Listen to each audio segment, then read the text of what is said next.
la manière dont moi j'aime voir les choses, c'est se placer au niveau de l'intelligence de l'être dont on fait partie. Parce que sinon, on est né dans le guidon. C'est vraiment comme se placer dans la peau d'un être unicellulaire qui est là au moment où il y a un marteau qui s'abat sur le doigt. Qu'est-ce qu'il peut apprendre de cette expérience?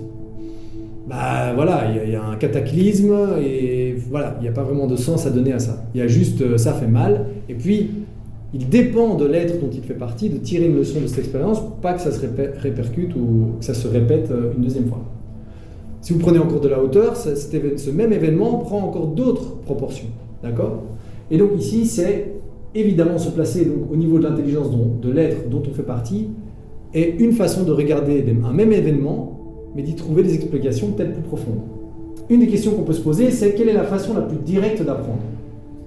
Et pour l'évolution de l'humanité, c'est simplement de faire l'expérience de ces croyances directement. C'est comme un enfant, il y a des enfants, on leur explique une fois, le feu ça brûle, fais gaffe, ils disent ok.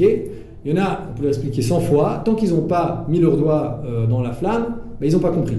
Okay, et donc si votre enfant, lui, il croit, le feu ça brûle pas, je te crois pas, eh ben, vous faites, ok, vas-y. Vas-y. Alors évidemment, vous n'allez pas le lancer dans le feu, dans un grand feu de cheminée, mais vous allez le laisser se brûler à une chandelle. D'accord? Et en fait, il faut s'imaginer que donc l'humanité, c'est comme si elle se créait ses propres chandelles sur lesquelles se brûler pour faire l'expérience de limite de ses croyances à un certain moment donné pour élargir le cadre d'expérience de l'humanité. Ok? Et donc, à travers cette manière de voir les choses, tout événement est du sur-mesure pour refléter à l'humanité les limites de ses croyances. Donc il y a plein de niveaux d'analyse vis-à-vis d'un événement. Il y a évidemment comment cet événement vous touche vous, votre famille, la ville dans laquelle vous êtes, etc. Il y a plein de grilles d'analyse. Mais ici, le but, c'est de se focaliser sur ce qu'un événement symbolise au niveau global, c'est-à-dire vraiment planétaire, vraiment des croyances collectives de l'humanité. Pas pour un pays ou pour une série de personnes. D'accord?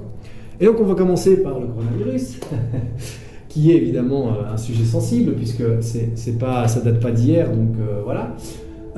Et en fait, le coronavirus est à mettre en rapport avec l'expérience de la peste noire. C'est-à-dire que la peste noire représentait un événement apocalyptique biblique du point de vue du monothéisme.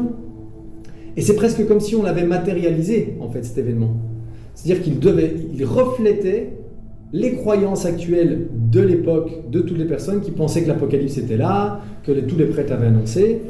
Et donc cet événement a pris la forme de la peste noire. Et la seule façon de dépasser le problème de cet événement, c'était de basculer notre vision du monde, qui est un début de matérialisme et de dépasser cette vision strictement monothéiste de la réalité.